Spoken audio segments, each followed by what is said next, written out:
네, 오늘 말씀 시작하겠습니다. 학원복음화 1강입니다. 오늘의 제목이 바꿀 것입니다. 바꿀 것. 오늘 본문에서 보니까 예수님께서 베드로를 부르시잖아요. 물고기 잡는 베드로를 부르셔가지고 나를 따르라. 내가 너희로 사람을 낚는 어부가 되게 하리라. 이렇게 말씀을 하셨어요. 예, 우리는 사람을 낚는 어부예요. 사람을 살리는 어부입니다. 예, 물고기 잡는 어부에서 사람을 낚는 어부로 예수님께서 부르셨어요. 예, 우리 또한 마찬가지입니다. 우리도 하나님의 절대적인 은혜로 구원을 받았어요. 구원은 내가 선택할 수 있는 것이 아니에요. 창세전에 그리스도 안에서 하나님이 우리를 택하셨어요. 그리고 하나님의 시간표에 전도자를 만나게 하셔서 우리를 구원하셨어요. 예. 그렇기 때문에 우리의 선택할 수 있는 것은 하나도 없어요. 구원받는 것에 대해서. 하나님의 절대 주권이라고 해요. 우리가 거부할 수 없는 은혜입니다. 그래서 불가항력적인 은혜라고 해요. 자, 구원을 하나님의 은혜로 받았어요. 그런데 우리가 응답받는 것은요, 바꿔야지 돼. 바꿀 때 응답받을 수 있어요. 무엇을 바꿔야 되는지 선생님이 일주일 동안 쭉 생각을 해봤어요. 그랬더니 우리의 각인된 것을 바꿀 때 응답이 시작된다는 얘기예요. 자, 마가다락방 교회의 한계는 무엇이었을까요? 마가다락방 교회의 한계. 지난주에 보니까 성령께서 베드로를 고넬료의 집으로 보내시잖아요. 천사를 보내셔가지고. 그런데 이 베드로가 고넬료 집에 가서 복음을 전하기 전에 뭐라고 하느냐? 내가 유대인으로서 이방인과 교제하는 것이 위법이라는 거예요. 자, 그 사람들이 구원을 받았어. 또 예수님께서 모든 민족 만민 땅끝까지 가서 복음을 전하라는 미션도 받았어.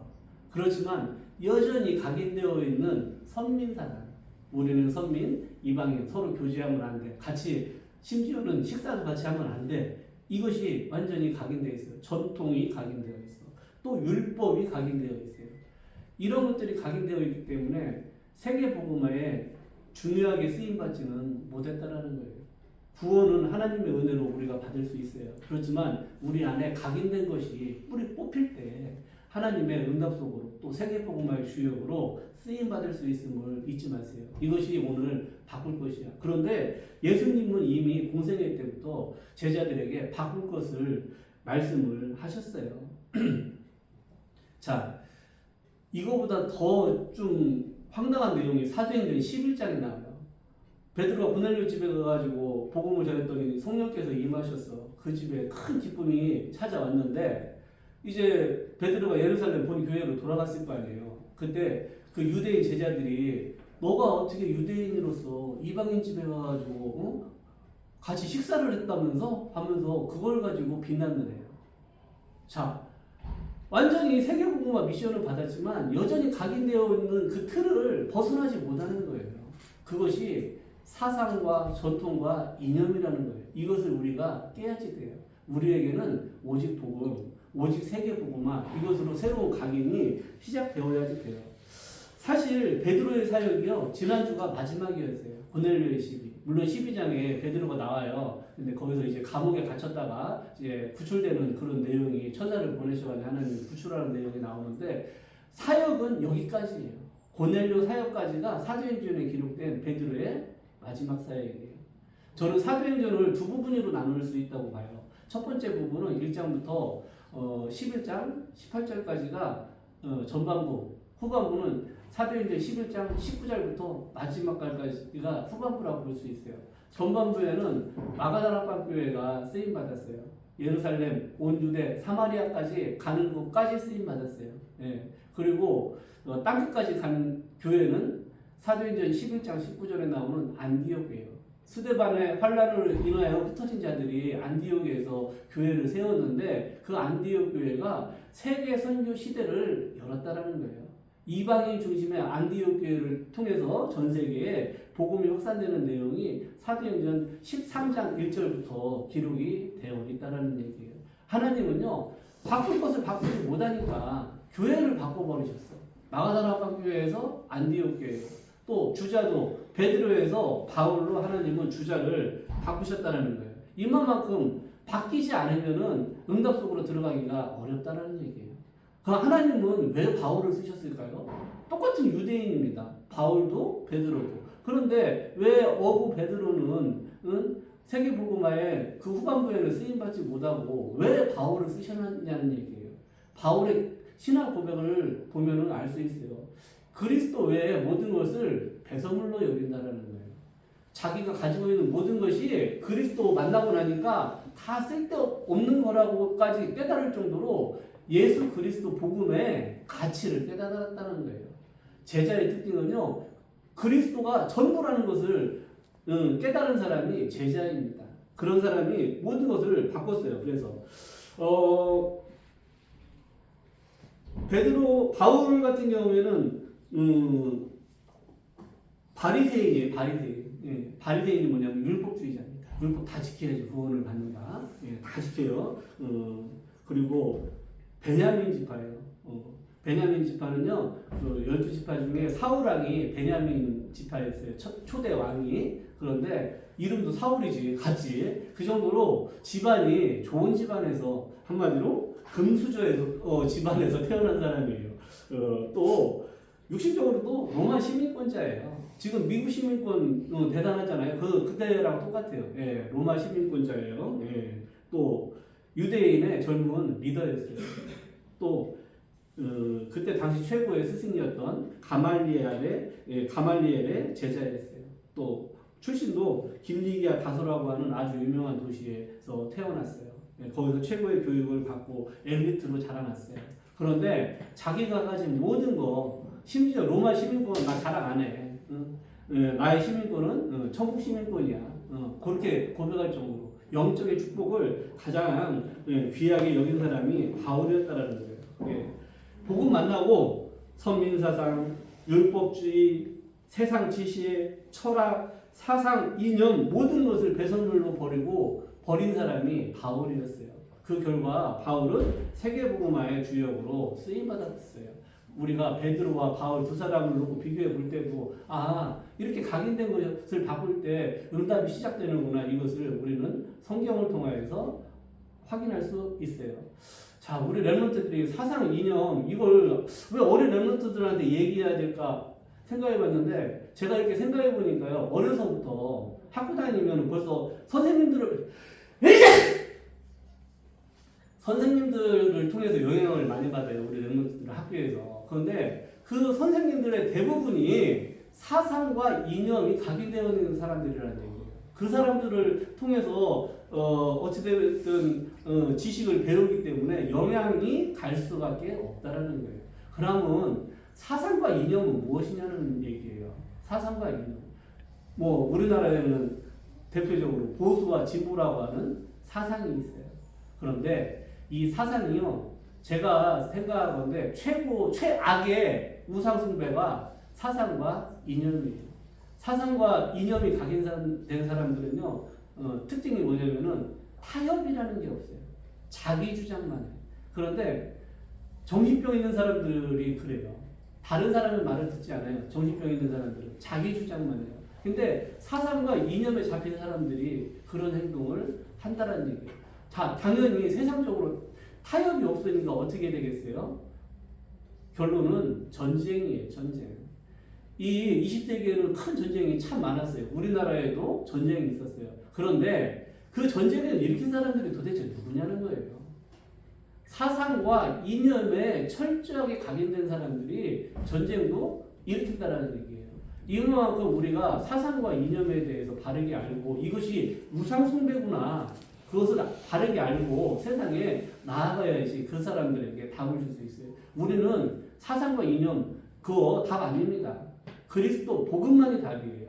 예, 우리 랩런트들이 심지어는 이제 대학에 가잖아요. 그럼 그쪽으로 어떻게 보면 자의와는 상관없이 선택을 해야지 되는 경우도 있다라는 얘기예요. 그때 우리는 오직 복음만이 답이라는 그 결론이 나야지 돼요. 그렇지 않으면은 내가 여지껏 교회에서 들었던 이 복음은 별거 아닌 것 같고 세상 지식, 사상, 이념이 더 정답인 것 같아. 그렇게 생각할 수도, 오해할 수도 있다라는 얘기예요. 그래서 우리 렘넌트들은 오직 그리스도 복음만이 진리이고 답이라는 확실한 각의 뿌리 체질을 가지고 세상에 나가서 그 사람들을 살려야지 된다는 얘기예요. 자, 본론으로 들어가서 상상 보훈이라고 되어 있어요. 마태복음 5장부터 7장부터는요, 7장까지는 예수님께서 산에서 제자들을 또 무리들을 가르친 말씀이 나와 있어요. 그런데 그 중에 5장에 보면 8가지 복에 대해서 말씀을 하세요. 그걸 팔복이라고 합니다. 예.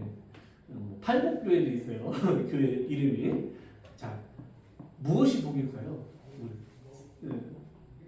세상 사는데 무엇이 복일까? 생각해보세요. 이 사람이 복받은 사람 같아. 그런데 성경에서 말씀한 예수님이 말씀하시는 복은 이런 복이에요. 한번 들어보세요. 심령이 가난한 자, 애통하는 자, 온유한 자, 의에 줄이고 목마른 자, 긍휼히 여기는 자, 마음이 청결한 자, 화평하게 하는 자, 의를 위하여 박해를 받는 자. 이 8가지 누리는 사람이 복 있는 사람이라고 예수님은 말씀을 하세요. 우리가 생각하는 복은 아유 잘 먹고 잘 살고 높은 지위와 명예를 갖고 또 여러 자녀를 가지고 호화롭게 사는 사람이 복이라고 생각하는데 예수님이 말씀하신 복은 우리가 생각하는 복과는 다른 거예요. 우리가 복의 기준을 바꿔야지 돼요. 어떻게? 내가 복음 누리고 사는 거, 내가 복음을 위해서 사는 거, 이것이 최고의 복이에요. 히브리서 11장 26절에는 이런 말씀이 나요. 모세를 표현해요. 히브리서 11장 26절에 그리스도를 위해서 받는 고난을 애굽의 금은 보화보다 어떠한 보화보다도 더 가치 있게 귀하게 여겼다는 거예요. 왜? 하나님의 상급을 바라보고 살아간 사람이 모세였다라는 얘기예요. 우리가 이 세상 소망이 아니고 천국 소망, 또 하나님이 주시는 상급, 내가 하나님의 목표인 세계 복음화에 쓰임 받는 것, 이것을 기쁨으로 여기는 것이 최고의 복을 받는 사람입니다. 그래서 우리는 세상 사람들과 삶의 방법이 같을 수가 없어요. 세상 사람들은 오늘 이번 주는 빨간 글씨가 여러 개 있고 그래가지고 쉬는 날이 많더라고요. 어떤 학교는 어제도 학교 안 간 아이들이 많았던 오늘 이번 주 거의 대부분 학교를 안 가더라고요. 보니까 얼마나 놀러 다니기 좋아요. 날씨도 좋지, 또 해외여행 가기도 좋지. 그런데 우리는 이 세상 즐거움이 복의 기준이 아니고 영적인 복을 갈망하고 소망하는 사람이 되어야지 된다는 거예요. 우리가 세상 기쁨을 위해서 살아가는 사람이 아니에요. 그리고 사실상 복음을 알면 알수록 세상에는 즐거움이 없어져요. 저뿐만이 아니에요. 모든 사람들이 전도자들의 특징이 뭐냐? 복음을 깊이 누릴수록 세상에 즐거움이 없어요. 내가 하나님의 일을 위해서 살아가는 것이 거기에서 참된 기쁨이 있어요. 예. 복받은 사람이나 우리 렘넌트들이 그래서 세상에 소망을 두지 않고 오직 그리스도를 위해서 내가 하나님이 위해서 부르신 부름의 상을 위해서 달려가는 그런 전도자의 라인들과 각인되길 기도합니다. 또 마태복음 6장에는 올바른 기도에 대해서 말씀하세요. 우리 렘넌트들 어떤 기도를 해야지 될까요? 세상 사람들은 어떤 기도를 할까요?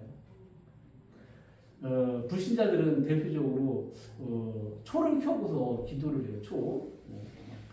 이따만한 초에다가 용 한 마리가 싹 그려져 있습니다.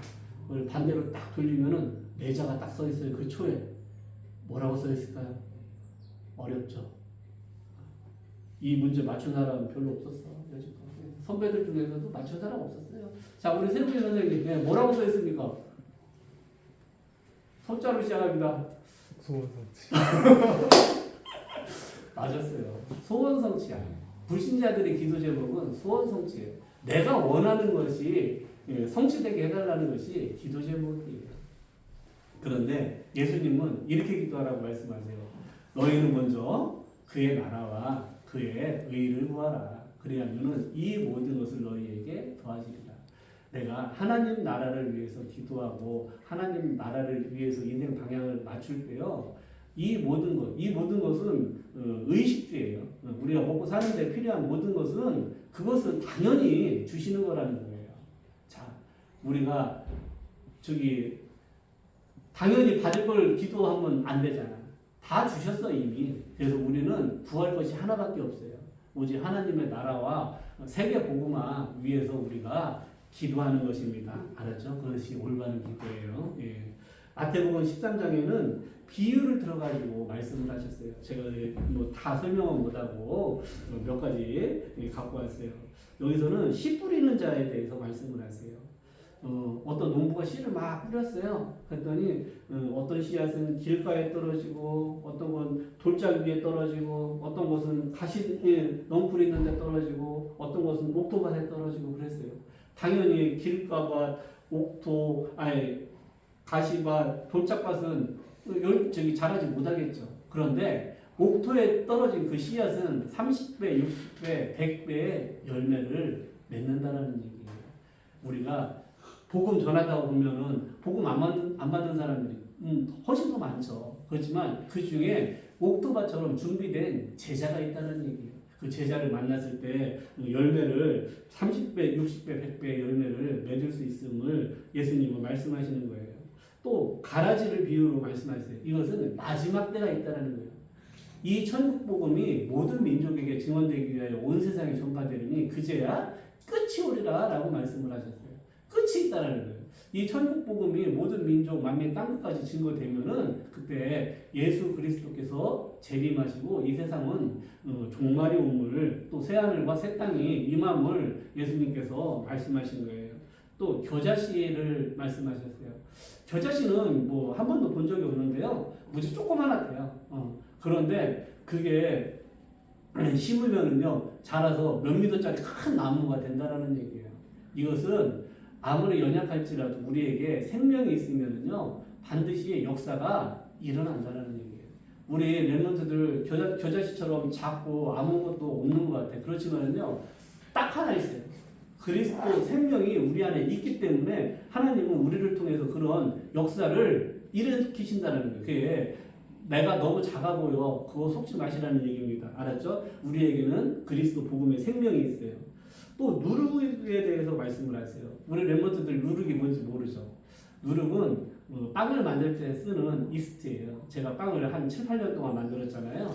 밀가루 반죽을 할 때 그 이스트라는 것을 넣으면은 반죽이 원래 이만했었어요. 근데 한 4배, 5배는 불어나요. 크게 불어나요. 그걸 빵을 만들면은 엄청 많이 나와요. 양이 이스트를 넣으면. 그럼 빵도 부드럽고 좋아요. 그런데 누룩이라는 것은 눈에 보이지는 않아요. 반죽에서 섞어 놓으면. 그런데 눈에 보이지 않지만 분명히 그런 역사가 또 변화시킨다라는 거예요. 밀가루 반죽을. 이 복음, 누룩과 같은 눈에 보이지 않는 복음이 전파되면은요, 세상은 변화되게 되어 있다라는 얘기예요. 아셨죠? 그래서 마태복음 13장은 우리 예수님께서 성경적 전도운동에 대해서 말씀을 하셨다고 보시면 돼요. 세 번째, 마태복음 16장. 우리 렘넌트들 너무 잘 아는 내용이에요. 세상 사람들은 복음을 비슷하게 알고 있어요. 예수님께서 예레미야, 세례 요한, 엘리야, 뭐 선지자 중에 하나 그렇게 알고 있어요. 예수님은 그리스도시고요. 예수 그리스도 이 복음이 정확하게 아는 것이 시작이에요. 예수 그리스도 복음을 정확하게 아는 자에게 교회의 축복, 또 흑암을 이기는 권세, 보좌를 움직이는 천국 열쇠를 우리에게 주셨음을 잊지 마세요. 그런데 우리가 이 하나님의 은혜지요. 예수님이 그리스도라는 이 복음을 아는 사람들이 얼마나 될까요? 세상에 한 1%나 될까요? 그 정도로 없어요. 우리 렘넌트들은 매일 들으니까 뭐 이거 누구나 다 알겠지라고 생각할 수 있어요. 그렇지 않아요. 이 정확한 복음을 아는 사람은 극소수에 불과해요. 또 이 복음을 선포하는 교회 또한 극소수에 불과해요. 이 정확한 복음을 알고 있는 우리 선생님들도 극소수에 불과하다는 얘기예요. 자, 제가 이제 인도 벵갈루루하고 또 태국 치앙라이에 있는 사무엘의 집 그 고아원이 있어요. 그쪽 선생님들하고 이렇게 연결이 돼가지고 목사님께서 선교 나가셔가지고 이렇게 서로 연결이 됐잖아요. 복음을 전하니까 그분들 하시는 이야기가 뭐냐면은 이런 복음의 말씀을, 정확한 말씀을 처음 듣는다는 얘기예요. 자, 그걸 보면 무엇을 알 수 있어요? 우리가 가지고 있는, 알고 있는 이 복음이 정말 하나님이 은혜로 알게 하신 정확한 복음이구나. 이것을 알 수 있어요. 그렇기 때문에 바울이 이 복음의 가치를 알고 모든 것을 배설물로 여길 수밖에 없었다는 얘기예요. 자기가 가지고 있는 모든 것들이 인생 문제의 해답이 결코 되지 않았다라는 얘기예요. 그리스도를 만나니까 내 모든 인생의 해답, 과거의 모든 그 의문점들이 복음을 만나고 다 풀렸다라는 얘기예요. 우리 렘넌트들 완전 그리스도 복음으로 인생의 답을 얻는 시간 되기를 기도합니다. 마태복음 17장에는 예수님께서 요한, 야고보, 베드로 이 세 핵심 제자를요 변화산이라는 곳으로 데리고 가셨어요. 거기서 보여주셨어. 모세도 보여주시고 엘리야도 보여주시고. 그런데 모세, 엘리야는 사라지고 오직 예수만 남았다고 성경은 기록합니다. 우리가 버릴 게 있어요. 모세하면은 율법주의를 상징합니다. 율법주의 버리고 엘리야 하면 신비주의를 대표합니다. 다 버려야지 된다. 오직 예수만 남았다라는 이 말씀을 붙잡고 우리가 모든 것을 다 진짜 바울처럼 배설물로 여기고 버릴 수 있고 완전히 바꿀 때 응답 속으로 들어간다는 것을 우리 렘넌트들이 잊지 마세요. 자, 요한복음 2장 12절에서 25절에는 예수님이 원하시는 교회에 대해서 말씀을 하세요. 예수님께서 교회에서 막 환전하고 짐승파는 상인들을 다 저기 쫓아냈어. 네. 성전을 청소했다라고 표현을 하고 있어요. 성경에는. 그런데 우리가 교회에서 진짜 무엇을 해야 되느냐? 우리가 교회에서 장사해야 됩니까? 환전해야 됩니까? 아니에요. 교회에 필요한 것은 이방인의 뜰, 치유의 뜰, 아이들의 뜰이 교회에 있어야지 된다는 거예요. 그 자리에서 환전을 하고 짐승을 팔기 때문에 예수님께서 아주 화를 내신 거예요. 예, 우리가 교회에서 교회 규모하고 상관없어요. 이것은 어떻게 보면 우리 제자들이 마음만 먹으면 누구나 할 수 있는 것이에요. 우리가 이방인의 뜰, 치유의 뜰, 또 아이들의 뜰을 딱 준비해서 예수님께서 가장 원하시는 그런 교회를 만들어 나가야지 되겠습니다. 또 여섯 번째는 뭐 세리, 안식일, 가늠한 여인 이거 나와요. 예. 세리는 대표적인 죄인입니다. 뭐 가늠한 여인도 죄인이고요. 또 안식일을 꼭 지켜라. 뭐 이런 내용이 나와요. 예수님께서 안식일에 환자를 고쳤다고, 안식일을 범했다고 유대인들이 예수님을 비난하고 죽이려고까지 했어요. 예. 그런데 우리는 율법주의가 무엇인지 알아야 돼요. 율법은 우리가 죄인임을 깨닫게 하는 것이 율법이에요. 그런데 유대인은 이 율법주의에 빠졌다는 거예요. 율법으로 사람을 정죄하고 판단하고 죽이는 데 빠져있는 사람들이 유대인이었다는 얘기예요. 자, 우리는 율법주의가 아니고 율법으로 내가 죄인임을 깨닫고 이 죄 문제를 해결하신 예수 그리스도 언약을 복음을 붙잡는 것이 복음주의인 겁니다. 복음은 예수 그리스도께서 모든 죄 문제를 해결하셨기 때문에 그 사람을 복음으로 용서하는 거예요. 살리는 것이 사실 복음의 핵심인 거예요. 율법주의는 사람을 죽여요. 정죄하고 판단해가지고. 그런데 복음주의는 사람을 어떻게 하면 이 사람을 살릴 수 있는가 그것을 생각하는 것이 복음주의예요. 예. 자, 우리가 복음적인 생각이 이렇게 중요합니다. 바꿔야지 돼. 일곱 번째. 요한복음 19장 30절에 예수님께서 십자가에서 하신 마지막 말씀. 자, 이거 어렵다. 네. 자, 오늘의 마지막 문제입니다. 예수님께서 십자가에서 죽으실 때 마지막으로 뭐라고 하셨어? 가은아, 예수님 뭐라고 했어요? 다 이루었다. 와. 야, 역시 우리 초등부의 에이스라는 말이 저게 틀린 말이 아니었구만. 맞았어요. 예수님께서 다 이루셨다고 하셨잖아요. 그런데 우리가 살면서 진짜 예수님께서 내 모든 인생 문제를 다 이루셨음을 누려야지 돼요. 알았죠? 우리 살면서 많은 어려움도 있고요. 심지어는 저는 참 좀 생각이 없었던 것 같아요. 우리 준이 나이 때. 내가 뭘 해야 될지 별로 생각이 없어. 이 진학을 해야 되는 건지, 취업을 해야 되는 건지, 취업을 하면 어디를 해야 되는 건지 전혀 생각 없이 살았어요. 그런데 우리 렘넌트들은 그래도 생각이 있으니까 미래에 대한 염려, 두려움, 불안 그런 거 얼마나 많겠어요. 제가 다 이해를 해요. 저는 막상 성인이 되고 나니까요. 야, 내가 불신자 때 뭐 해서 먹고 살아야 되는가? 그거에 대한 고민이 제일 많았던 것 같아요. 왜 그랬을까요, 제가? 특별히 잘하는 게 없어요. 한마디로 기술이 없어요. 또 제가 뭐 잠깐 했던 그 기술들이 오래 지속할 수 있는 그런 기술이 아니었다는 얘기예요. 또 전문성도 상당히 떨어졌고. 우리는 복음 가졌잖아요. 복음 가졌기 때문에 예수님께서 다 이루셨다는 이 말씀을 누려야지 돼요. 모든 염려를 맡겨야지 돼요. 내가 오직 복음 누릴 때 나의 모든 미래를 누가 책임지신다고요? 예수 그리스도께서. 예수 그리스도께서 우리를 구원하셨잖아요. 그분은 그냥 구원했으니까 네가 이제 네 힘으로 살아 그것이 아니에요. 우리를 고아와 같이 버려두지 않겠다라고 말씀을 하셨어요. 우리의 모든 인생을 책임지시고 인도하시겠다라는 거예요. 자, 주인만이 책임질 수 있어요. 주인만이 책임질 능력이 있어요. 우리는 인생의 주인이 결코 내가 될 수 없는 것이에요. 창세전에부터 우리를 택하셨는데 그리스도께서 우리의 모든 인생 여정을 책임지시고 인도하시는 걸 잊지 마세요. 그 예수 그리스도께서 십자가에서 마지막으로 하신 말씀이 다 이루었다라는 얘기예요. 우리가 항시 뭐 살다 보면 어려움 만날 수도 있잖아요. 저도 뭐 건강이 요즘 안 좋아가지고 그런 얘기 했잖아요. 그런데 이거 잊지 마세요. 예수 그리스도께서 다 이루셨어. 나의 모든 문제 다 끝내셨어. 맡기세요. 그리고 제가 엊그제 영상 하나 3분 정도 되는 거 영상 올렸잖아요.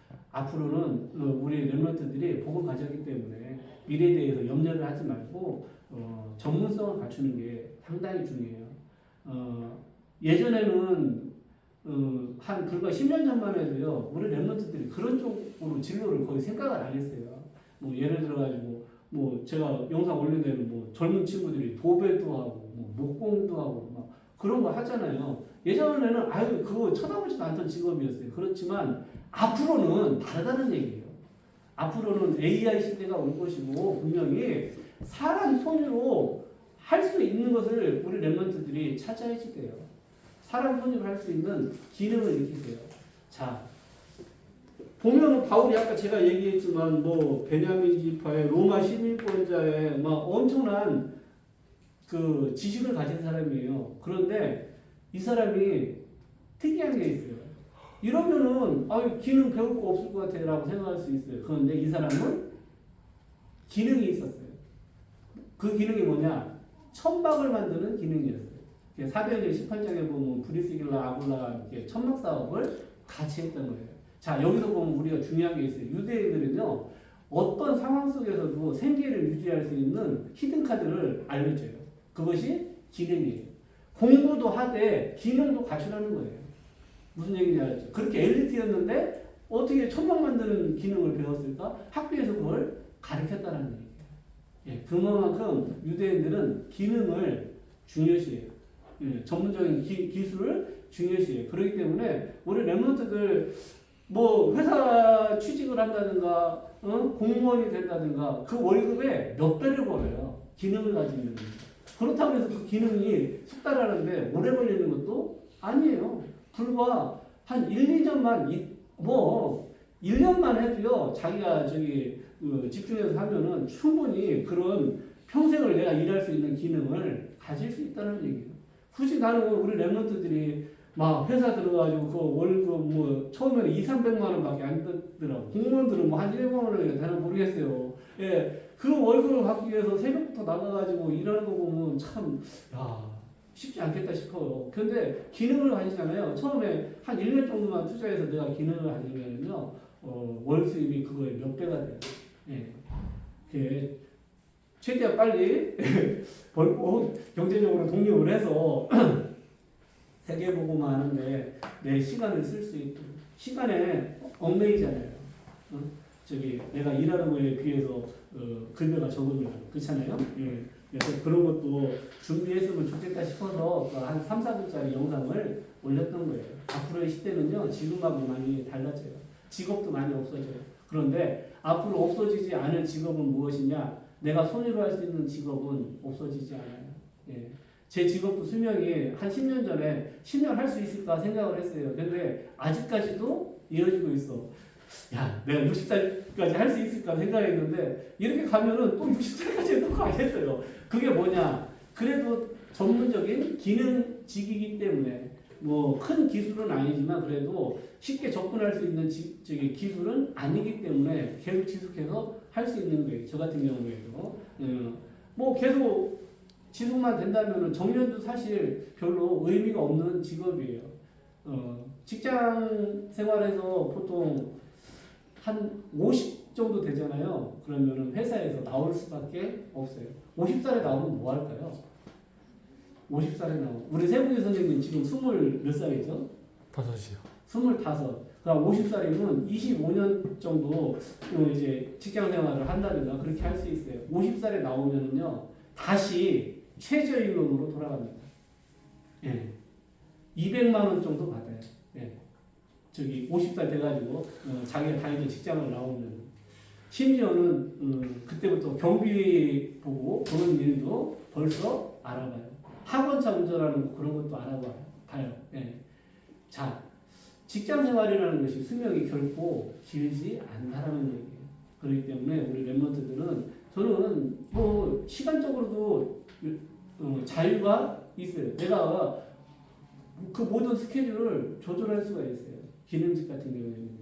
그렇기 때문에 우리 랩런트들이 진로 생각할 때 그것도 고려했으면 좋겠다 싶어가지고 우리 가은이도 마찬가지예요. 프리랜서로 일할 수 있는 거 엄청 많아요. 예, 내가 직접 나 혼자 스스로 다니면서 할 수 있는 일 진로 엄청 많아요. 차 한 대만 있으면 돼요. 요즘에는 저는 사무실에 있잖아요. 사무실도 그냥 이름만 빌려주는 사무실도 있어요. 그 사무실에서 우편물만 받게. 사무실은 있어야지 사업자를 낼 수 있으니까. 그런 그 혼자 일할 수 있는 그런 시스템이 전문화되어 가고 있어요. 선진국은 어떨까요? 선진국에서는요 엔지니어가 최고의 대접을 받아요.